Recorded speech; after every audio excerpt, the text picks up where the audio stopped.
Hey, it's How It's Designed with another SolidWorks assembly tutorial. In this tutorial, I'm going to give a beginner's guide to inserting components and mating components to build an assembly. You'll notice we're going to build a BOM on the left-hand side here.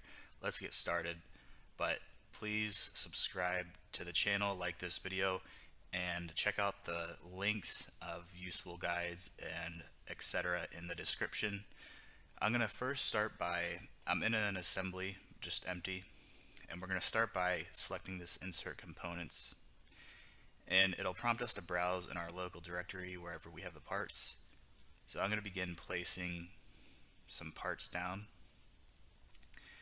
And wherever I move my cursor is where it's going to land. Now you'll notice on this little ribbon here on the left, if we have a different configuration of this part, we can select which one we want to place, and we can also select if we want to lock down this component or keep it floating. We'll keep it checked as only fix the first component since we're going to ground the first part. Here we can play with the angles in each axis, but we're going to leave it that just how it is. So this first part is fixed, as you can tell by this little F symbol in parentheses. Now we're going to place our second part here by inserting components again. We'll select this part 1, and we're just going to click once to place it. We can place it anywhere for now. We're going to place all the components first and then come back and do the mates, which will be how we constrain each part to each other. And you can see this little minus here means I can move this around, it's floating. If I want to fix it, I can toggle right click and select fix. You can notice too, we're just building a little part list here. We're going to keep placing components until we have all of them in our assembly first.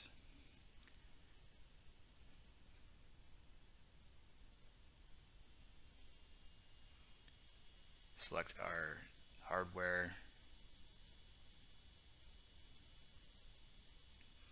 For assemblies, it's good to have all the materials of each part defined, but it's not a requirement.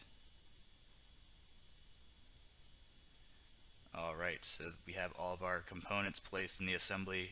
We're going to get ready to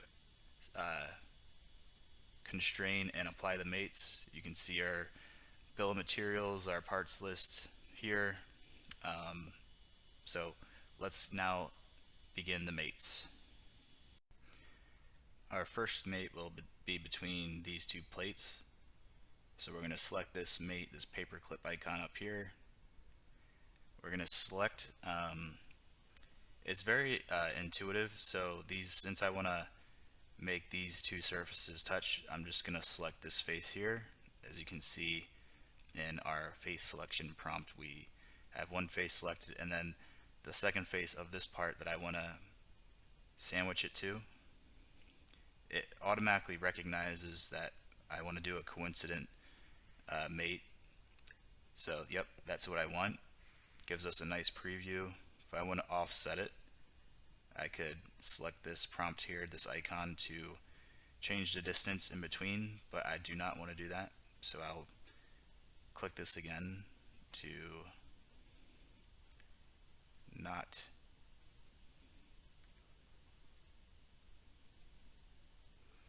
or if I just do 0 and select OK. Now I'm going to select concentric mates to match this whole pattern with the second hole pattern.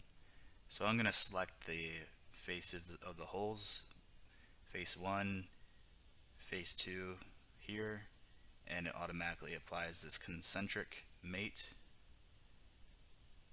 I can select this green checkbox, and I can just keep on rolling with my second mate without having to close this prompt, which I'll select now these two faces. And I can see that this part is fully locked down now. moving on to the hardware, so I can go into my mate interface. I'm going to select this face of the eye bolt, this face of the plate, make that coincident. I can rotate the view to make sure that's what I want. If I wanted to flip it around, I could do this, but I don't want to do that. So we'll select OK for that. Now I want to do a concentric to this hole here. So I can select this curvature here, this whole face here. Apply that. Now same thing with these screws and these holes. So I want to select this face underneath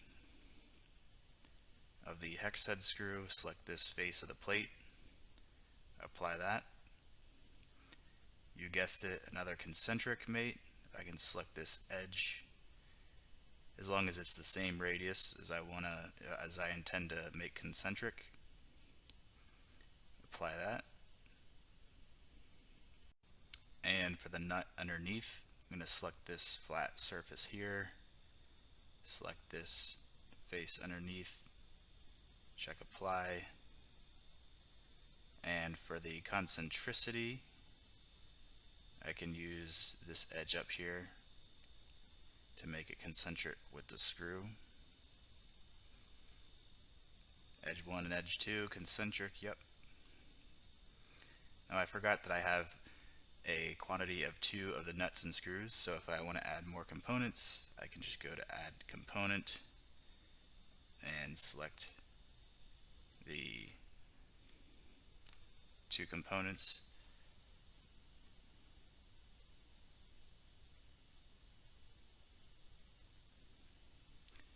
And I'll do the same mates as I did for the first one.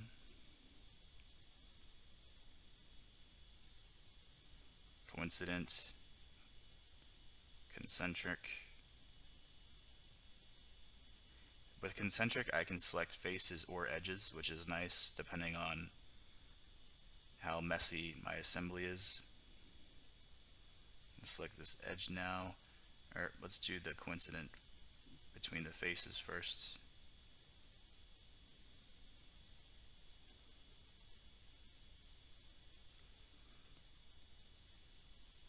And we're done with our mating. Let's see if we can move this eye bolt around. So we can swivel this if we want. If we wanted to lock this, let's say in an angle, we could do a mate of mating the planes. So we can actually select the planes of our part or our face. So if we select this face here, and we go to our eye bolt tree here, we select the front plane of our eye bolt, and you can see right now if we do a parallel, we could do perpendicular to lock the angle of the eye bolt, and select OK. So now it's completely restricted from moving. These of course still move. We could do the same thing with those, but that's just a quick overview, guys, of Solidworks assemblies. Next we can get into bill of materials and exploded views. Again, like and subscribe to the channel. We'll see you on the next one.